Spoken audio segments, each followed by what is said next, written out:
Welcome back to the Action Jack-0ffs podcast, the show where we talk about the very best and favorite action movies of all time.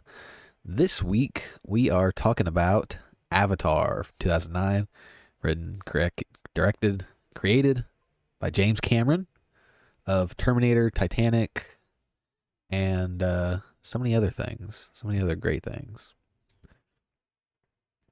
Love it. Love it. Love it. Love it. Great film. Yep. So this How was many is this for? How is this this. for? How many is this for Jim? How many just for James Cameron alone? Let's see.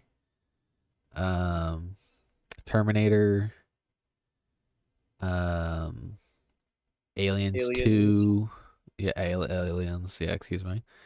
I think that's it. I'd have to look at the list. I'd have to look at the I didn't tier know if we list. did True Romance or Lies or not. No, we never did True Lies. We just talked about it. I remember us talking about it at a certain We point. definitely talked about it at length, I think, whenever we did. I think when we did Total Recall is when we talked about Yes, True yes. Lies. No, actually, when we talked about Aliens, I think we brought it up too because Aliens was not like that long ago. Well, actually, yeah, it was actually pretty long ago when we did Aliens, but when we did Aliens, I think we talked about it then too, and I said something along the lines of, "Oh, it's my favorite James Cameron Yes, movie," yes. or it's my favorite James Cameron Arnold Schwarzenegger collaboration. I said something along those lines. I remember now. Because sometimes I say things and I don't often remember them, nor do I often think to myself like, "Oh, this is how I'm going to feel forever," you know, because I see. I see. opinions change, and my opinions Just like change Jake often, Sully. just like Jake Sully's. Just like Jake Sully's transformation in this movie that we're talking about called Avatar Yeah, 2009 by James Cameron. yes, very good segue. Um, so this was a suggestion that you had made, and I was pretty quick to agree to it. I was like, yeah, fine, whatever. I'll watch Avatar again. This was actually my second viewing of Avatar Ever? ever, That's crazy. which is actually something I guess is a good jumping off point to like kind of like get into talking about this movie. Is Go that on. is that I never saw this movie when it was brand new, right? Yeah. So this movie was huge in 2009. I started seeing movies in movie theaters when I was about 10 years old, or at least like I started going more often to movie theaters when I was 10 years old and like taking it seriously. So that was about 2008. So it's not like Avatar was like over my head or something like that. It's just that I think at the time I just didn't really care to go see it. I was 11, so like it didn't really like it just never really came up. I don't think it was like a decision on my part to ever be like I don't want to go see that movie. I think it was just like How to Train Your Dragon or something like that had come out, and I was like, I'll go see that movie. And then Avatar just kind of went over my head, and then years go by, and it became like the highest grossing movie of all time for many years up until Avengers Endgame topped it, I believe. And then I think if you adjust it for inflation, it is the highest grossing movie of all time behind Gone with the Wind, adjusted for inflation. Now, obviously, then years go by and this movie becomes this cultural phenomenon that just broke through the zeitgeist, and overwhelmingly everybody is talking about Avatar. Avatar this, Avatar that. Everybody's going to be talking about Avatar, Avatar, Avatar. And it goes on to be such a culturally impacting movie. It goes on to do things like 3D televisions started becoming a thing. Like people had to have 3D TV in their home pretty much around the same time Avatar was being released on DVD in 2010. And it was just this great big huge movie. And I think because of like how ballooned it had become as like this must see movie, I was just like, I don't want to watch Well, it. that's always the contrarian. Yeah, just like Would rather watch Kung Fu Hustle by himself. yeah, exactly. Just super. I was like, oh, I don't need these Oscar winning, super advanced technology, super visually stunning movie that is changing the landscape of film as we know it. I'm gonna stick with Kung Fu Hustle. Yeah, sounds about right. Yeah. And it's so funny to me that it blew up the way it did because I mean, here's the thing. I was never really like impressed with the things that I Oh, I oh did my see. gosh, this guy, But then again, I never saw the movie on the big screen in IMAX 3D. James, not impressed. Yeah. Color me unimpressed for the most part. For the most part. So when That's I so funny. so when I eventually did get around to seeing the movie, it was 2022, and I saw it right literally the week before I went to go see Avatar: Way of Water in theaters. I finally sat down with my wife and we watched the original Avatar. She loves it. Hi, silly head. You're being goofy. Thank you for coming in here. I love you. It's my daughter. Um, but yeah, my wife, she loves Avatar. She saw it I don't know how many times, and she was really excited to go see Way of Water. But I was like, if I'm going to go see Way of Water, obviously I have to see the original Avatar. So 2022, it was like 13 years later, I finally got around to watching one of the most critically acclaimed technical marvels of cinematic history. So it's kind of how that went for me. And then I watched it and I was like, yeah, this is fun. Fine. Yeah, I was like, it's fun. It's if I were to just briefly give my opinion on the movie, after that whole that whole spiel, is that I think it's fun. I think it's a okay movie. Um, I think obviously in terms of like the visuals, it's amazing. It's incredible. It's stunning. But in terms of like the characters and story, I think it's like pretty mid. And I know I'm not alone in that. I know that's something that like some people have criticized the movie for. Its story is like slightly derivative. I have my own complaints about like the characters, but I'll let you kind of like take over and just kind of give your history and your thoughts on this movie.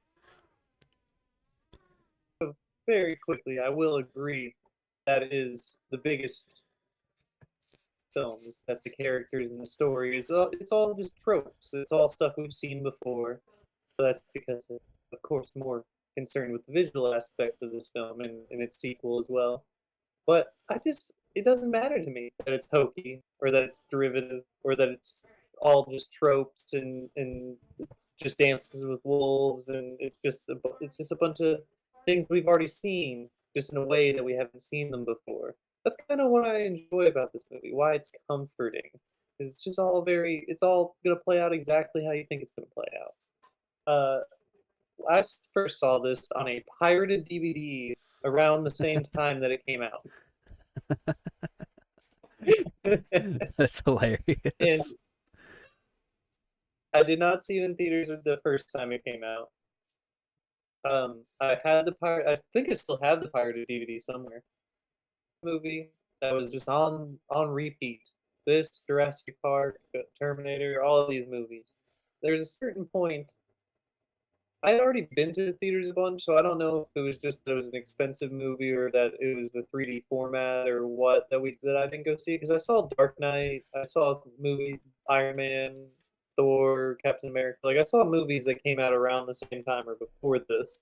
It's odd that I didn't see it in theaters, but I definitely have the pirated DVD. Uh,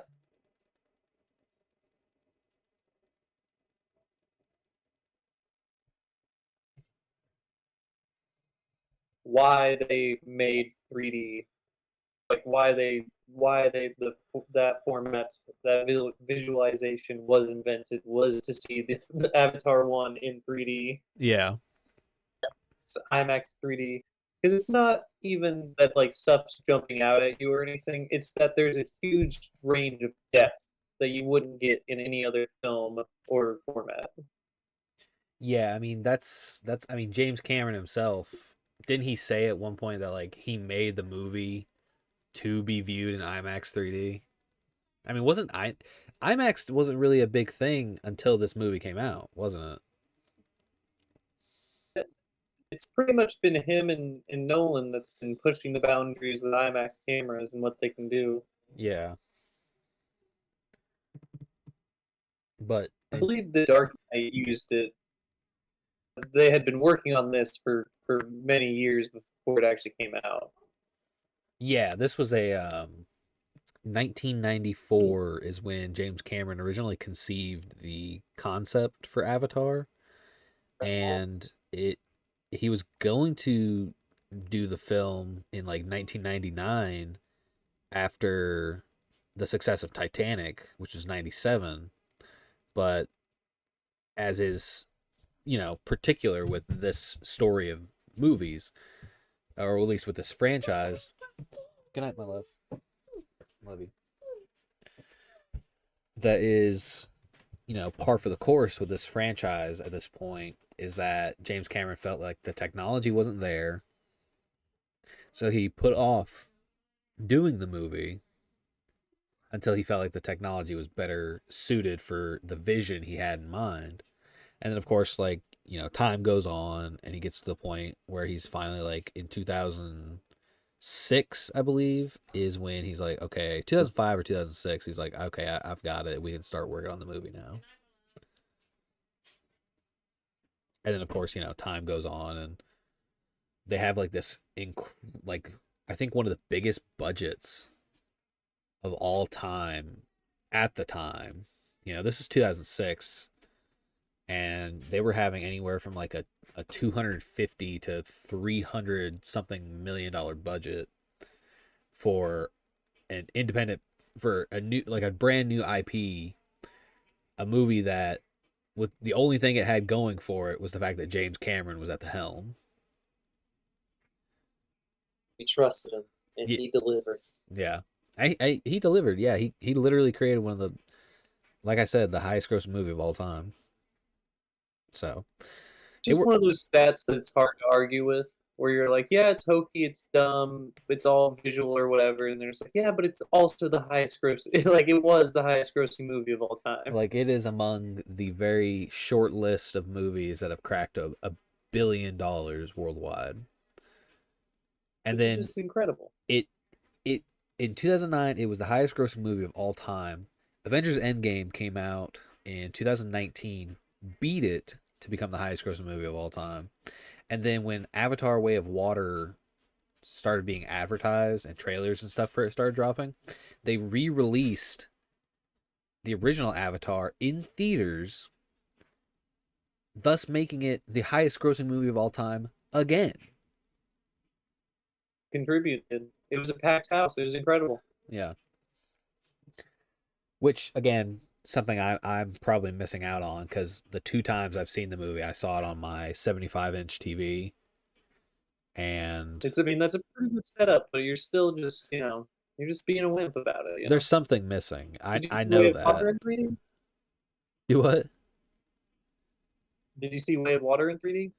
I saw it in 4D. With the moving seats and shit? Yeah, and I'll just go ahead and say it was probably one of the worst experiences of my life. Yeah, what the fuck's wrong with you? It was not it was an idea we had. We were like, okay, we watched Avatar on the TV at home, and it was probably the least immersive you could get when watching a movie. You went the other way, So and we both experiences were terrible. we went to the other extreme, and yes, it Idiot. was a bad experience. Like it was. All right, I December, you're coming with me, and we're gonna watch it in regular 3D. yeah. Oh, when Fire and Ash comes out. Yeah. Yeah. Yeah, that sounds fun. We'll all go together. We'll all make it a party and we'll go see it in 3D. But yeah, I don't recommend 4D. I actually made like an entire post on Reddit one time specifically talking about that experience and just how much it really pissed me off that I spent money and could not, and I couldn't, it was somehow so invasive of a procedure. I could not get into the movie. And That's so incredible. I mean, like, you had things that were just annoying. Like, they had air hoses or air spouts all over the chair. So when something was supposed to like rush by the screen or fly by the screen, you would get like these gusts of wind blasted into your legs or into your ears, or something would happen on the screen because it's a way of water. So there's water splashing everywhere. And so, like, you've got these mist hoses that are just squirting mist into your face the whole movie. Literally, the whole movie is squirting mist in my face. And then whenever like an engine And or whenever a rocket takes off or something like that, then the whole chair just starts throwing you around like a roller coaster, but there's no seat belts. So the entire time I'm hanging on to my armrest trying to make sure I don't fall out of the fucking chair. Um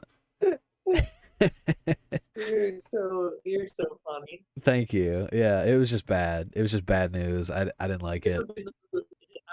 I don't think you're giving the movie the justice it deserves. I think this is all on you for bad viewing experience. Yeah, I think I need to give. Now here's the thing. I actually so I watched Way of Water and I had a similar reaction to to it as I did to the original Avatar, in that I was like, it's fine, it's okay, like, I don't mind it, but there were moments in Way of Water, because it's 13 years later, the technology has improved that much more, that there are scenes in Way of Water that actually convinced me the CGI animated things I was looking at, the Navi and stuff like that, were real in certain scenes. Like, there was a scene where a character was picking something up with their hand, like their hand was in the sand slash water or whatever, and it looked so real. I was like, this is incredible, because this is something that I felt like the original Avatar is severely lacking in. Because I'll say this, the original Avatar, the visuals are stunning. Everything looks really good. And I love the design for all the characters and the landscapes and, the miscellaneous creatures that we see and interact with throughout the movie. It's all fine and dandy and it all looks good. I'm really captivated by the design. The design, I think, is like the thing that is what intrigues me the most about the Navi, their surrounding, the entirety of Pandora, all that stuff. But the entire time I'm watching the movie, I know none of it is real. And there's never a moment, there's maybe one moment on this most recent rewatch where I was like, wow, that looks like it could be real. That looks like something is really in front of me, in front of the camera. And I think it was like some random scene. It was whenever Jake Sully becomes Turok Makto, and he's like rallying. Right, right, I know. Yeah, he comes down and he's rallying the troops, so to speak. And there's like this, the camera pans across the Omatakawa people, and there's a couple of them that are like chanting and throwing their arms in the air. And for a brief moment, it looked like it was just people in costume. And it looked like it was just like really real and in front of me. And I was like, wow, that was a really good shot. And it was like something that was just like so insignificant, out of the way. but it convinced me for like a brief moment, and I was like, wow, it was really interesting. But throughout the rest of the movie, I'm just like, man, this is just an animated movie. This is just, and that's what it is. It's an animated movie, but it's the goal of the movie is it's trying to convince you it's real. It's trying to look as real as possible, and it just doesn't do that for me. I mean, I'm not sure how if that's. I don't know.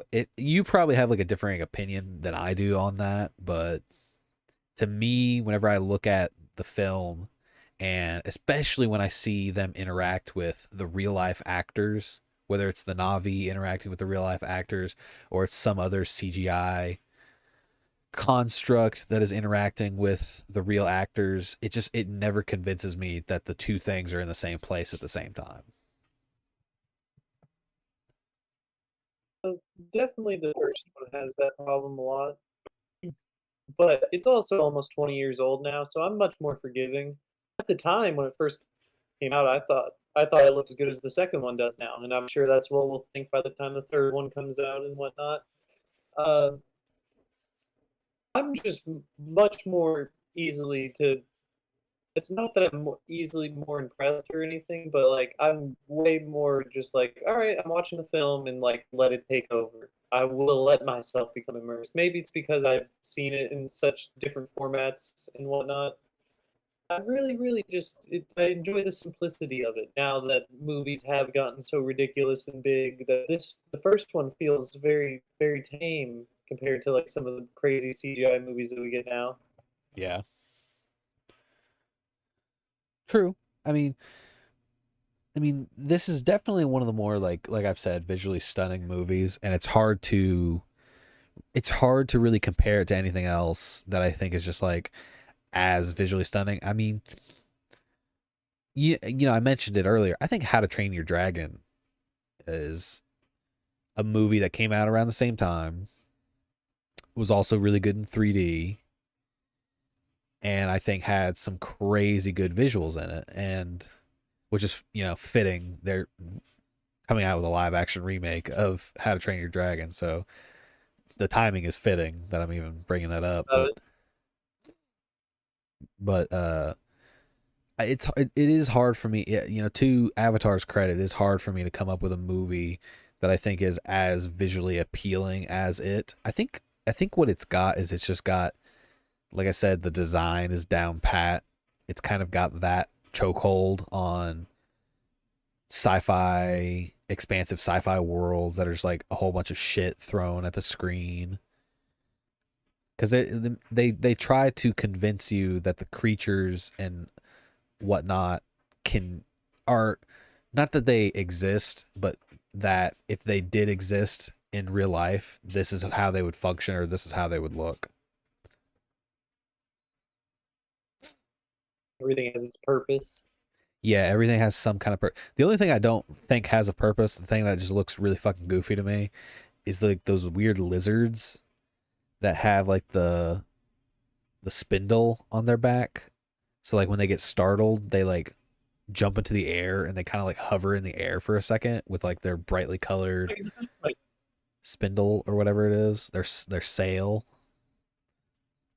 we have, we don't have exactly that, but there's definitely lizards that do silly things There's as a definitely defense mechanism. no, yeah, there's definitely things that are silly. I guess it's just like it's so silly to look at from my perspective that it's like what even is possibly the function of that?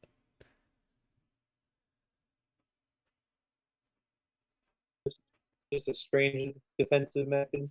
Yeah, just a I strange. also think I also think that the incredibly vibrant color palette is another reason that I'll always keep coming back to it. Is all of these neon blues and greens and yellows and purples.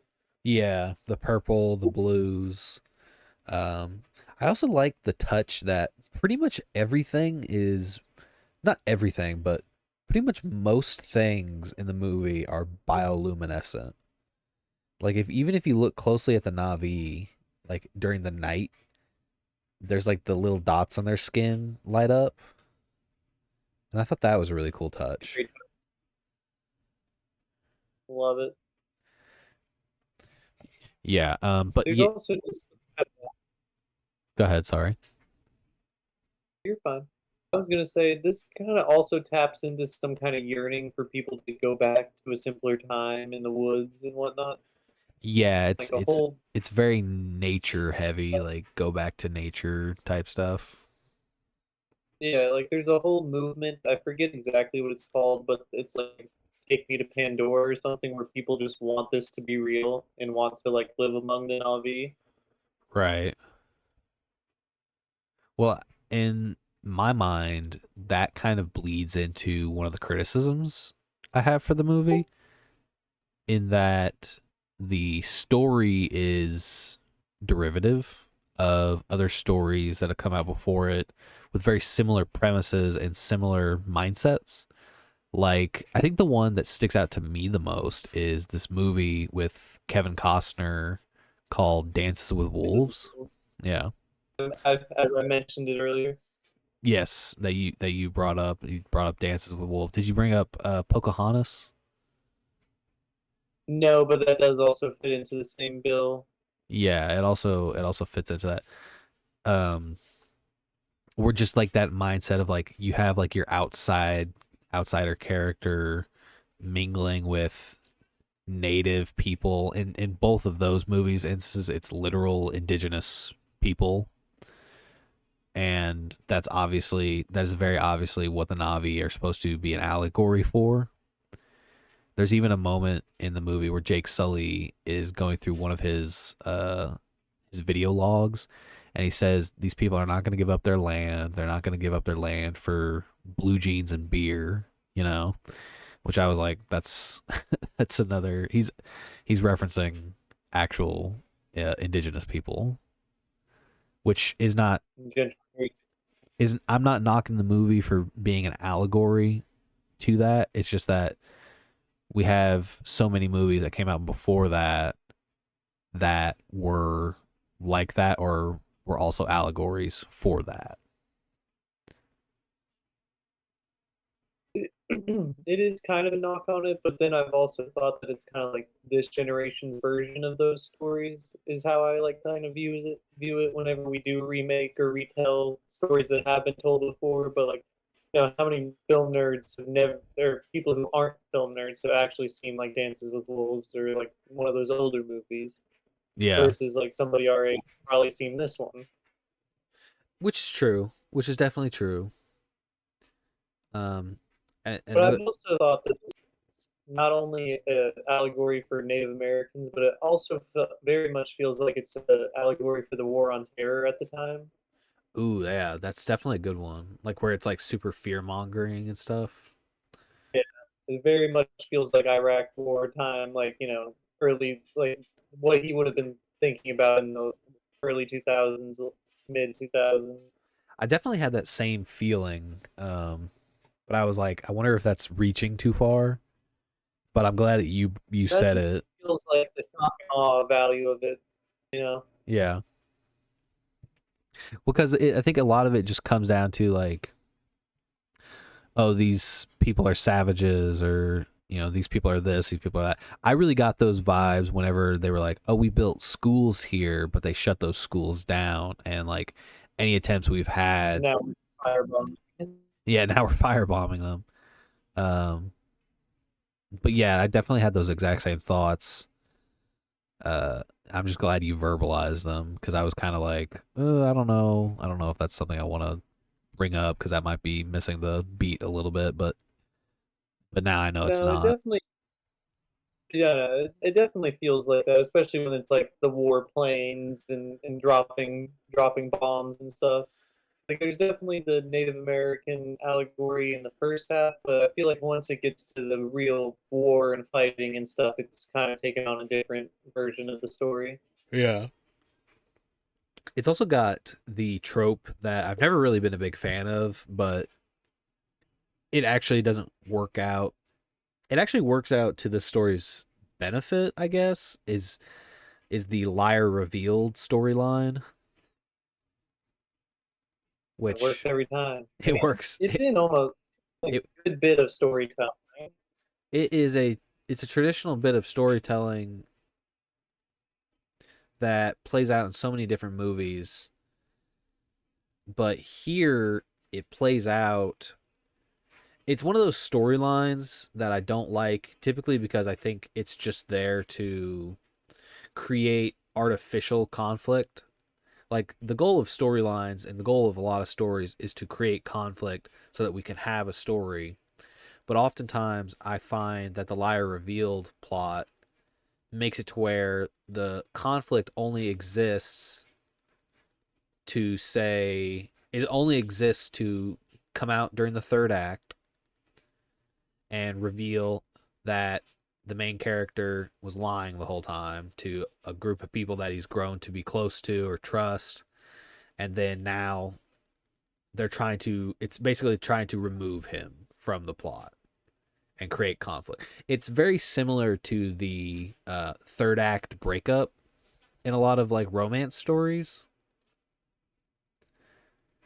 where it's kind of just like here's a means to halt any progress we've made and kind of just like shift things around just for the sake of shifting things around, because even though under normal circumstances that wouldn't happen, like Jake Sully would never be in a position where he's tied up by the Na'vi other than the fact that he knew that the corporal was going to be coming after them, or not the corporal, colonel, excuse me, Colonel Quaritch was going to be coming after them. But to um, to counter that, I would say the reason it works somewhat in this movie to such a degree that it does is that it kind of ties into a foreshadowed event earlier in the movie where they were talking about the Turok Makto, and I'm probably saying that wrong, and how Hey, like it's close enough. yeah, it's Navi, it's whatever. Hey, one Uh, more time. Turok Turok Makto, Oh, bless you. thank you. um, but yeah, so it it's set up earlier in the movie, and then when Jake Sully is ostracized from the community, which by the way, I find it funny how in the third act, after the home tree is blown to smithereens and everybody makes it out alive, well, the main characters make it out alive. Almost everybody. Yeah. There's a there's, few. There's a few. there's quite a many people that did not make it out alive, I'll say. And then, but Jake Sully, Grace, uh, Natiri, they all make it out alive. But what I found was really funny is that, Father. yeah, Natiri's father didn't make it out. Come on now. We're talking. Not every main character made it out. Oh That's an yeah, because important he's such a character. main character. I don't even know his He's a fucking name. college guy. Then he doesn't get promoted. You don't understand. It's very simple trophy storytelling, but it's predictable. The best scripts are not the ones that keep you guessing. It's the ones that they lead you to somewhere that's inevitable, and you don't feel like they guided you the whole way. You know. Yeah. Well, that's what I was getting at was that you know Turok Makto comes back into the story later because that's how Jake Sully gets back on the side of the Na'vi, by proving that he's as every bit of a worthy warrior, a Na'vi warrior as they are, or as he should be for them to be on their side. Like he's even better than they thought he was. That Exactly. he's done something that not even any of them could accomplish. He's Gone above and beyond. literally, and I think that just I proves do, that he's proven himself. yeah, but I absolutely love the bit where he's about to get on Turok, and he's just like, you never think to look up. Yeah, the baddest thing in the sky would never think to look up. It's just such a good little bit, and then just the cut of him jumping and the shadow coming down. I would have actually liked to see what the interaction would have been like for him. I understand it's Yeah, like just rest in I understand it's for dramatic effect. They don't show exactly what happens during his interaction with Turok Makto, but I think it would have been cool to see him latch on and stuff like that. my head canon is that they almost hit the ground. Oh, like they almost died. They both almost die in the interaction, and then he gets the connection. You know that shot, that like famous shot that's in like every movie with an airplane where like the plane is like coming down and it's about to hit a mountain and the camera's pointed at it and it like disappears below the mountain range and then at the last second it And like then it, zooms back up at the last moment, so it's yeah. like really triumphant. It's like, oh shit, they made it. Like, oh, for a second you thought they were dead, oh no, they're alive. Exactly. It's in so many movies, and I thought that would be a really like fun shot, is like the Turok Makto and Jake who like After all the trophy talks, yeah, I know. It's you some want one more some trope some after all of it. tropes are bad, some tropes are good, and it's very subjective. I like that trope of like the plane going down because, like you said, like it's predictable, but it's a fun kind of predictable.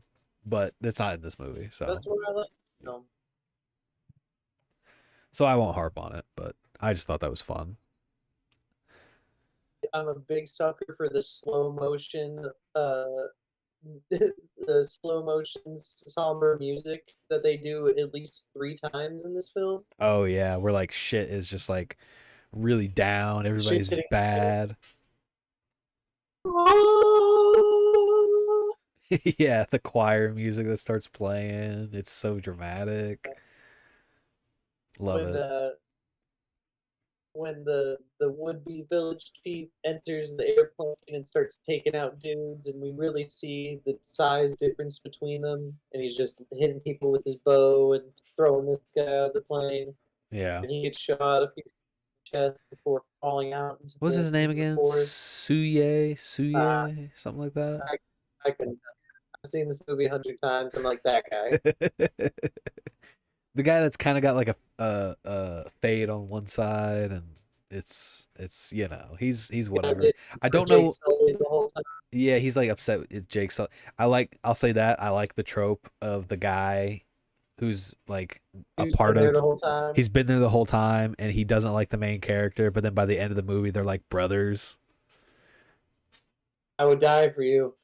Yeah, but like it's funny because like it feels like the only reason they're brothers now is because he's Turok Makto, and so like he's a big deal. And the guy's like, oh shit, he's a big deal now. So like now I'd die for him, which I guess is like fine. I'm not like picking nitpicking that, but I'm just saying like that's part of the trope, right? Like something happens, and all Yeah. of a sudden now you've got all my respect. And then we got perfect little Norm Spellman that they hardly use in the sequel. My biggest regret. It, Norm Spellman's he's the doctor. He's the other guy. Yeah, He's the third guy he's with the the other. avatar. Yeah, Yeah, he in the sequel? very briefly. Okay. I was about to say I do not remember him. He's in the beginning. He probably has 2 or 3 lines before they enter the water people, and then whenever they do go to the water people, he shows up for 2 more lines or so, and then he's gone. Okay. Very And I interesting. very much, I very much like his character in the first one, where at first he's kind of pissed, just like everybody else that Jake Sully exists, that this dumb jarhead has gotten this far in life. In life. That he somehow is on this other planet. They're all pissed off about it. They're all like, "How the fuck did you get here?" Yeah. Well, it's funny because Uh, Grace Sigourney Weaver is like the biggest proprietor of that. She's like, man, fuck this guy. He's a fucking asshole. He's fucking up my shit. He's not a scientist like his brother was. he's a grunt,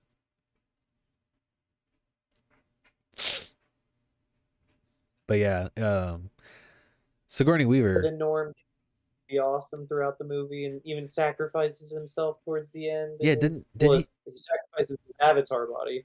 Yeah, so that's what I was wondering. So his avatar body dies, but he's still alive, right? Because we see him at the end of the movie, right? Yeah, it shows him like pop out of the pod. Okay. Whew, See, sorry.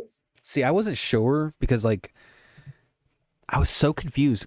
This is the confusing thing, right? So in the beginning of the movie, and I don't think they ever really address it, or maybe they do, and I was just like blind to it because at the end of the movie, there was like so many avatars that I didn't really like. I wasn't really paying attention to like who was what. But in the beginning of the movie, or I guess towards the beginning of the movie, when Jake Sully first links with his avatar and starts walking around, there's way more avatars than we end up seeing later in the movie. Like Yeah, there's those two avatars that were like playing basketball as soon as he goes outside, and Norm starts following him. And the only three we see for the rest of the movie are Norm, Grace, and Jake. I think that's more because Grace doesn't trust anyone. Right. Like I They very quickly secondary the secondary thing. yeah, like I recognize that those three kind of break off into like their own little faction to do like the stuff that Jake's brother was originally going to go there to do. I just find it fascinating that throughout the entirety of this movie called Avatar, we don't see what happens with any of those other avatars. And, I have had that thought before, and I kind of wonder if that's why in the second one, Quaritch and his whole group are in avatars the whole time. Like, Yes. was that something that was that like an idea that they had for the first one that got cut out? Like maybe they were going to have the avatars play both A sides bigger role? more. Yeah, like there was going to be a military group of like Earth avatars that were going to be with Jake and stuff. Well, it's interesting that you say that because I know that James Cameron always had a sequel in mind. I think he always originally was going to do two sequels and then he had to wait. And then the studios were like, we want three sequels, three or three or four sequels. Yeah, it's Cause like they have it guaranteed for three, but if they all do really well, then he's going to try for five. yeah, cause they've got the original Avatar, Way of Water, Fire and Ash, and now I think Avatar 4 and 5 are slated for 2029 and 2028 and 2030, I think, respectively. I, That's if nothing else gets pushed back. yeah, that's if everything goes well. But considering that they're making these movies with planned sequels in mind now, and like the technology is probably as good as it's ever going to be, it makes sense that they kind of just like run with things the way they are now, and things will come out more succinctly as opposed to having a 13-year gap between sequels. Ah, But but it is so worth it. I love it. I love this franchise. it was all right. It was fine. I don't All right. have it's fine. It's what I it just have is. nothing but fond feelings. Like I have just as many criticisms for it, but I'm very much like once it starts playing, I'm like, ah, fuck it. I'm just having fun. Well, I mean, how do you feel about the characters? Because I feel like the only character that really has personality are Quaritch and Grace. And Grace isn't Yeah, like that forefront of a character. Like she's a big character. She's like one of the main characters, but she's not like that deep of a character, even though she becomes like more of a big deal in the sequel. But Jake Sully as a main character, I think is like one of the wettest blankets in a major motion picture, which I don't know if that's attributed to Sam Worthington, who just seems to play a wet blanket in every major blockbuster he's in, I think or it's definitely him, but I think that's mostly on purpose. I definitely like his growth and stuff as in the second film more than the first one, or his performance at least. yeah, Uh, But like, I'm a big fan. Like, I like Giovanni Rybinski's character is like the shitty guy being like, "We need this unobtainium." Yeah, Like, unobtainium. I'm a, I'm a big fan of Norm, as I've said. I like Miles Quaritch. I like Michelle Rodriguez's character. Oh Like, they yeah. kill off a bunch of characters real early, but I like everybody. Like Sam Worthington's kind of like trying his best to pretend that he's a cripple who's also a marine who's also on a different planet. Like, you're asking a lot of the man. That's, I think, why he gives the most hostile performance. I'll say Zoe this about the. Saldana, Oh yeah, Zoe Saldana as Nateri is probably the best that's like performance. actual incredible performance. So like, it has like, some people are phoning it in, but I'm here for it. I'm here for the performances. I'm here for where the story's going as far as the where the second one leads off. Like, it's original stuff. We don't get this much original stuff anymore. Quote unquote Even if it's originals. trophy. I don't know, even if it's trophy or whatever, it's or trope that. Even if it's full of tropes, it's like very derivative of things we've seen before. It's not a new Star Wars. It's not a new Marvel film. Like, I'll go see those also.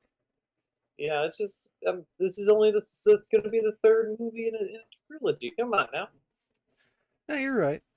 I mean, yeah, I agree to an extent. Like, if I'm gonna go There see wasn't a Fire and book. Ash, Yeah, there wasn't a book before it. yeah, I it's kind of wish there was more IP surrounding it. like it was even more of a franchise. Like, how often do you Yeah, see a like, franchise that's only two movies? and it's this successful. That's this successful, yeah. I'm sure there's like video games and comic books, I think. They're I know, just but I don't think they're breaking billion-dollar records every time they come out to the fucking show. yeah, no, they're not nearly as popular as the movies. But there's just something that this taps into, even though it's like it's. I know we're here to talk about the first one, but there's a specific scene in the second one where the ship is sinking and they're fighting Forage and his team, and there's mech suits going around, and the ship's sinking, and there's guns firing and stuff. And I'm just like, this is just James Cameron showing us how fucking awesome he is. Yeah. It's like he's using Terminator, Aliens, Titanic. Like, he's hitting us with all of the shit we've already seen, but he's just doing it times 100.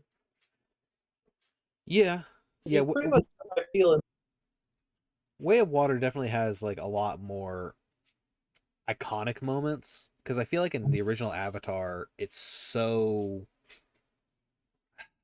I feel like the only moments in the original Avatar that really stick out to me as being iconic are the scenes where Jake Sully is learning how to be a Navi. And Yeah, I like, think the bombing of Palm Tree is pretty iconic. yeah, It hurts my feelings every time. the bombing of Home Tree is like definitely like the big oh shit moment in the movie. So I that's think really good. that the clear homage to Aliens goes pretty hard when Quaritch is in the mech suit and he's fighting Natiri on the giant jackal creature. Yeah, yeah, that was good. Like, he all get away from her, you bitch. Like, come on. For a movie that which that kind of leads me to the action in the movie because action jack-offs were the action guys For the and action guys. Big fan of the it's fighting. that's our slogan is the final third, everything after the climax is just like it's visually stunning. I've said it before, I'll say it again. The battle scene is incredible. Just the fact that you've got all these I forget what they're called, the dragon looking creatures. Couldn't tell you what they're named. They're everybody's flying on these things. The Navi are flying on these things. They come out of the woodworks. Everything's just going crazy. Gunfire. I mean, the battle scene is incredible, and then like you have the final showdown between Jake and Quaritch, and then Natiri comes in to help at the end. It's all really good stuff, and I think in terms of like I think it, like you said, it kind of ties together elements of Titanic and elements of Aliens, in that there's just like this big, huge scale to everything in the final third, in the final action sequences, where and then you have the action from Aliens filling up that space. I mean, it's just it's incredible, but that's pretty much like the extent of like the action. There's not really like the movies for the most part is not that action heavy. It's really not until the third does it get really heavy in the action department. Which if you're someone that is going into this thinking to yourself, I want to see an action movie, you're gonna be waiting. You're gonna be waiting almost 3 fucking hours just to get there.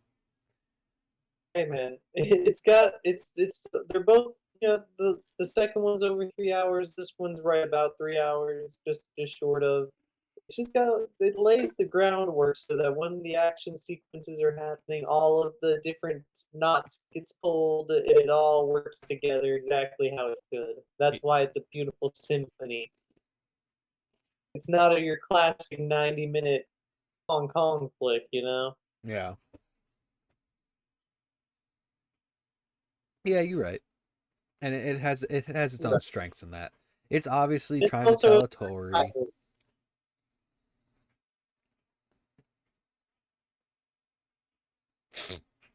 It's trying to tell a story. It's trying to do all this stuff. I get that.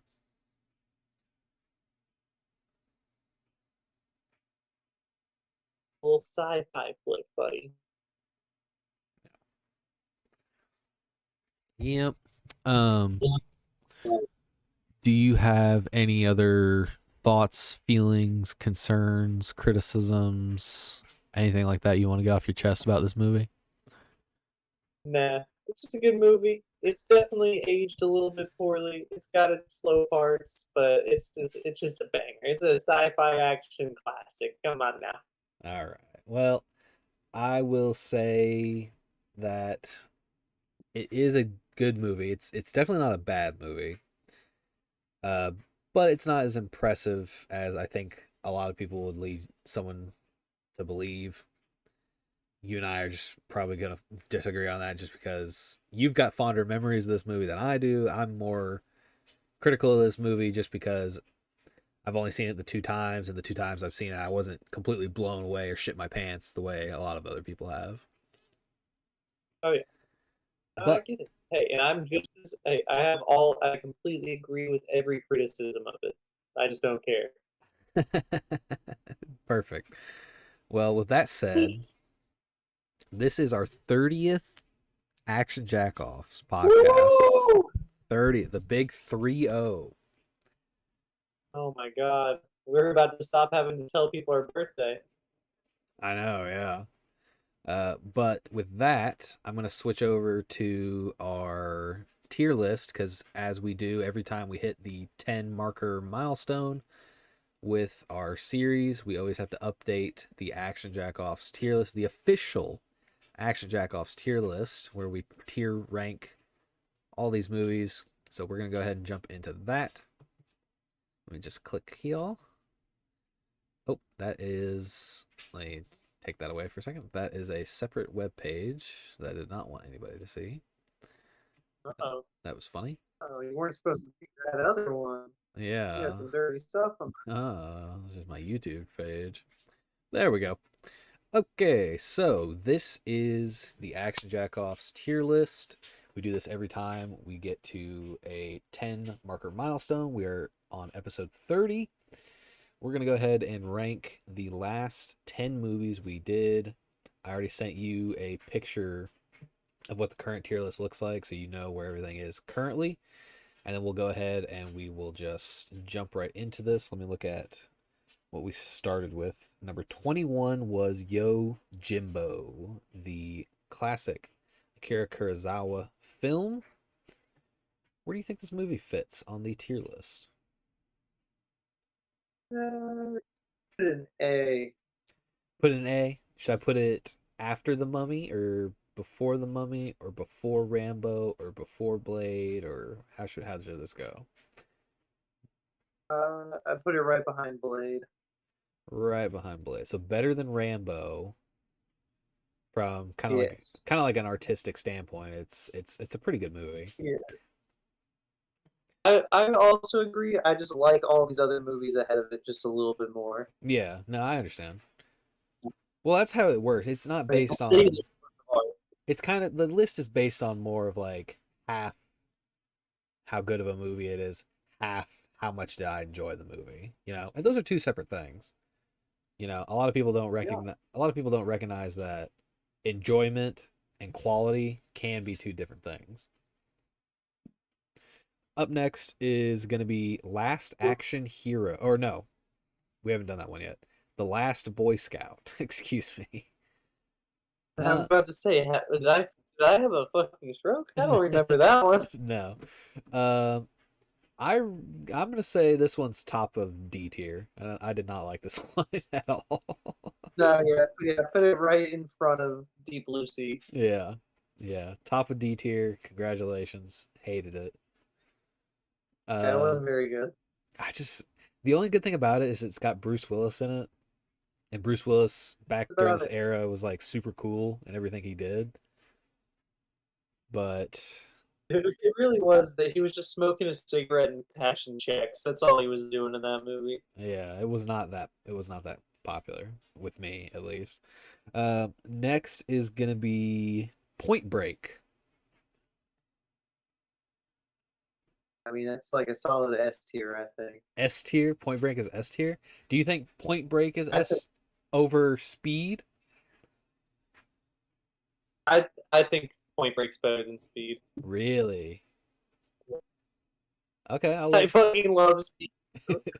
That's crazy. That is funny. That's funny to me because I look at it, I'm like, is Point Break on the same level as something like Die Hard? I think so. I put it below Die Hard. I I put it think in so. S tier, but it's Okay, below Die Hard. that's fine. I mean, when they're making jokes about it in White Fuzz, I think that it's pretty S tier, you know? Like a whole bit of White White Fuzz's plot line is that the one character really likes Point Break. That's funny. Oh, you talk about Hot And Fuzz? Fast. Oh yeah, Hot Fuzz. Yeah, I was like White Fuzz, and it took me a second, and then I was like, I he's was talking just about Hot Fuzz. Let's see here. Up next is Total Recall. I'll let you have this one wherever you want it. Total Recall, probably one of my favorite Arnold Schwarzenegger movies. I think I gotta put it in. God, I enjoy this movie a lot. I think I gotta put it in A tier between First Blood and The Mummy. I like it. Just a good A tier. We've got a lot of A tiers. I kind of like that. I kind of like that for a change in tier lists. Tier lists usually have it to where like the B tier is like super stacked, but I like that our A tier is pretty hefty. Up next is gonna be Damage, starring Stone Cold Steve Austin. I'll let It should you be top of C. top of seat. No, it's not better than RoboCop. You're high. Yeah, it is. It's way better than RoboCop. Fuck you. Better than Fast and the Furious? Probably not. Put it behind Fast and Furious. Okay. Because I'll say it's probably better than Running Man. It's probably better than Mad Max 2. It's probably better than Hard Target for sure. But it's not better than Fast and Furious. And it's definitely not better than RoboCop. That's crazy. I know you have a Fine, vendetta against RoboCop, but that's fine, crazy. fine. Whatever. Yeah, I'll let it slide because it's Fast and the Furious. Up next is gonna be Fuck RoboCop. fuck you. Up next is gonna be Police Story, starring Jackie Chan. Our first Jackie Chan movie. Somewhere in B, probably. Somewhere in B, yeah, somewhere in B. I'll put it at the bottom of B for right now, just because I just don't really. I feel like I enjoy a lot of the movies that are in B tier a lot more than Police Story. Like I think the action in Police Story is better than all these movies combined. But I think I like the stories and the characters more in these other movies than I do in Police Story, which I think is fair. Next is going to be Hulk 2003, starring Eric Bana. I don't know. I don't know where this one goes. I don't know. This is a tough one. This is a toughie. Because are we doing it all nostalgia? Are we doing it all nostalgia, or just because of how much we like it, or how what kind of movie? What's the grading scale for this guy? For this one, I think it's just based on like the rewatch we had, where we were like watching it, we were kind of like enjoying it slash riffing on it slash falling asleep, Yeah, and I mean it's somehow got to be like right behind Transformers, probably. right behind what? The Man, maybe. Uh, Behind Running Man? No, Demolition Man. Oh, behind Demolition. Yeah, that's fine. Somewhere behind, either behind or in front of it, I'll put it behind it. but right around there. Of I'll put it behind it because I personally course you think would. Of Demolition course Man's you a would. better movie. Of course you would. Of course you would. Because you're a fucking coward. Up next is Kung Fu Hustle. Hey, you do you. Um, I'll put it in. Shit. Because I think it's a better comedy than I do an action movie. It's about 50-50. Like, I think the action's good. I think the comedy is fine.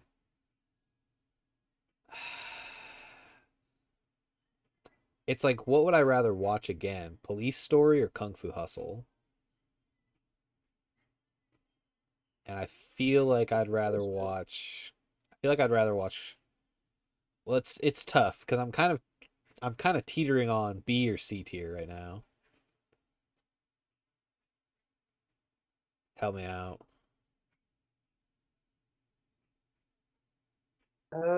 Probably see. Yeah, I think I'm gonna put it in front of.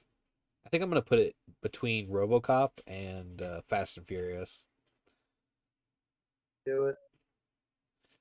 and then the last one we did with our special guest, we've got Django Unchained, starring Jamie Foxx. This is a good movie. I think we can rank this B tier or higher. Yeah, I mean it's either at the top of or at the back of it. Or the back of A, I mean. I think we can put this at the back of A, to be Yeah, fair. that's what I was saying. It's probably up there. Yeah, yeah. Like I'm thinking to myself like if Colin were here, he'd probably put this in S tier. You probably did it, yeah, So I think putting it at the back of A is justifiable. And then justifiable. yeah, and then last but not least, oh shit, what did I do? What the hell was that? What the fuck? You can do it. What the shit is? Okay, we're back. I don't know what the shit with that was. It took me off the page for a second. Last but not least is our current movie, Avatar, and I'll let you decide since this was like your pick for this episode. Probably right in front of Hellboy. Heard, top of B tier. Perfect. Good shit. I'm gonna go ahead and save that. This is our current tier list. I'll leave it on screen for just a second. This is the tier list. I like how things have kind of like shuffled around. As we keep going, things are looking good. Got it's like we got a new edition in every category. So that's fun. But yeah, I'm gonna go ahead and save this.